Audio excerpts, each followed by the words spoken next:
Hola, bienvenido a mi canal. Hoy te hablaré sobre el monstruo llamado Garavito. El hallazgo de 3 cuerpos de pequeños desnudos, tumbados uno al lado del otro, con las manos atadas y decapitados, hizo presagiar a las autoridades que se encontraban frente al resultado de un culto satánico. Sin embargo, la formación de un grupo específico de investigadores llevó a dar con la clave del dantesco descubrimiento. Estaban ante un peligroso pedastra y asesino en serie. Estas vejaciones no fueron el único trauma que Luis Alfredo tuvo en la infancia. Un amigo de la familia lo vio con 13 años y tiempo después el muchacho trató de vengarse contratando unos sicarios.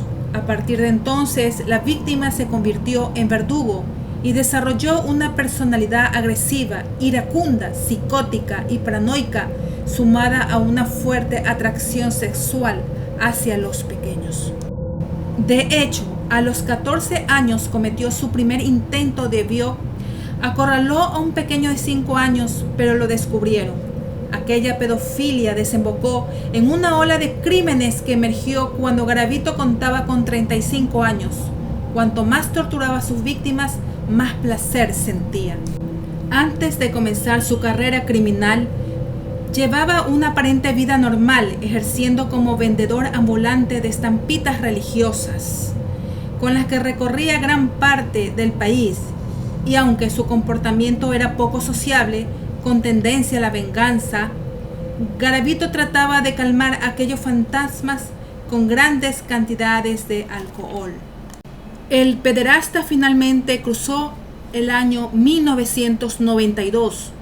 Es así que Garavito cometía sus crímenes de forma ordenada y premeditada. Su perfil coincidía con el de un psicópata.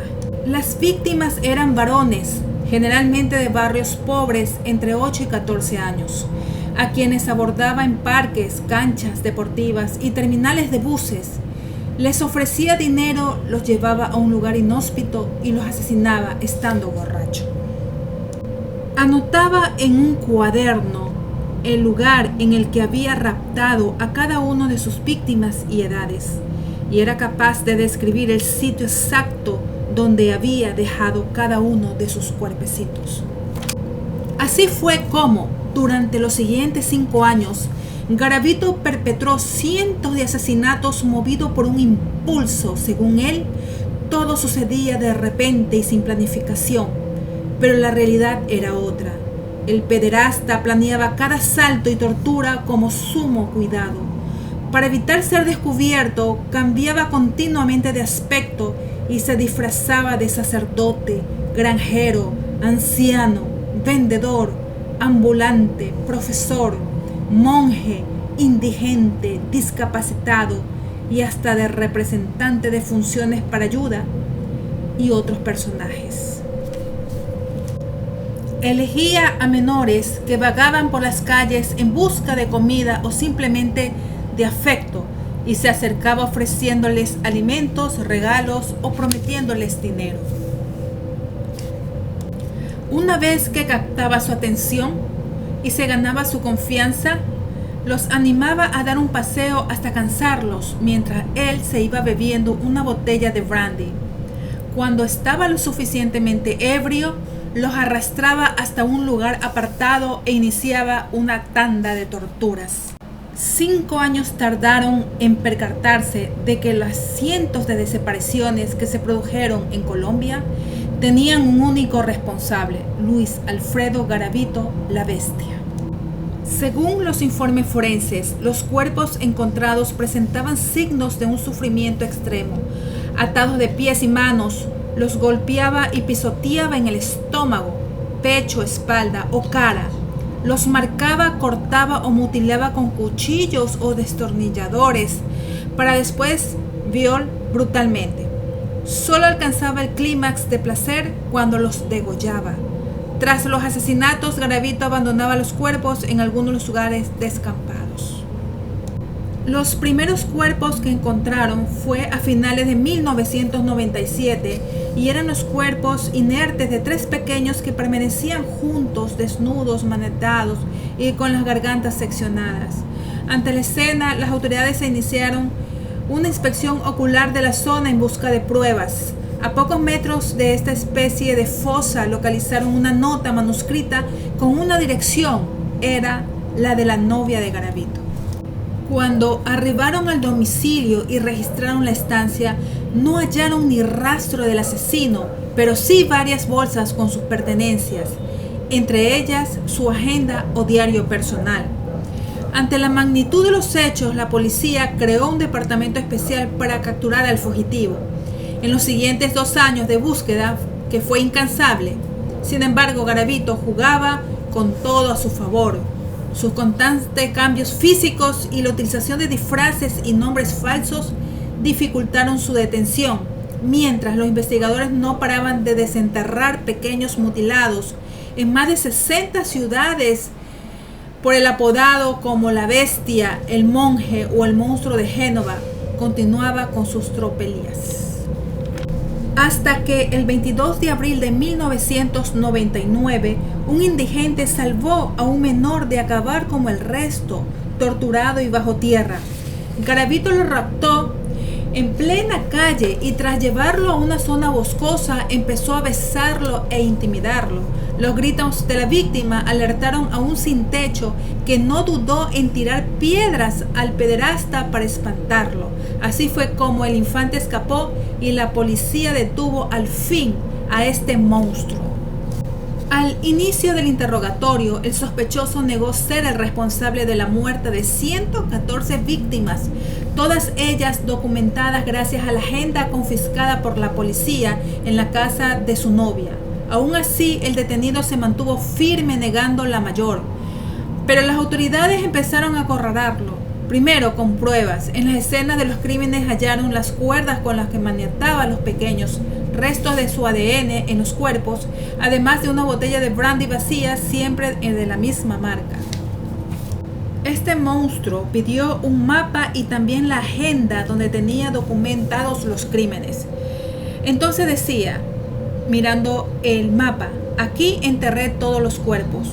Uno por uno desglosó las fechas, las ciudades y cada palito escrito al lado. 1, 2, 3, 4, dependiendo de cuántos pequeños hubiese asesinado en cada localidad. Este monstruo decía, pido perdón a Dios, a ustedes y a todos aquellos a quienes yo haya hecho sufrir.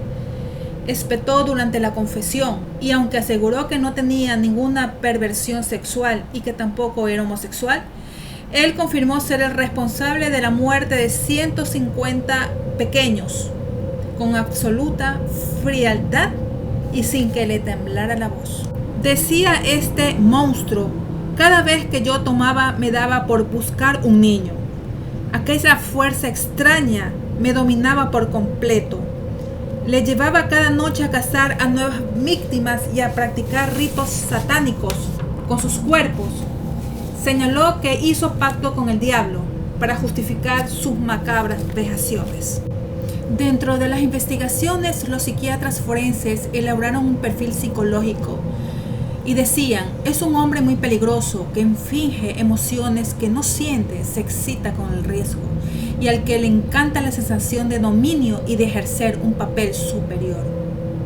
La excusa del alcohol no tuvo cabida para los expertos que lo examinaron porque era consciente de lo que él hacía. Siempre seguía un mismo patrón en su ritual de la muerte.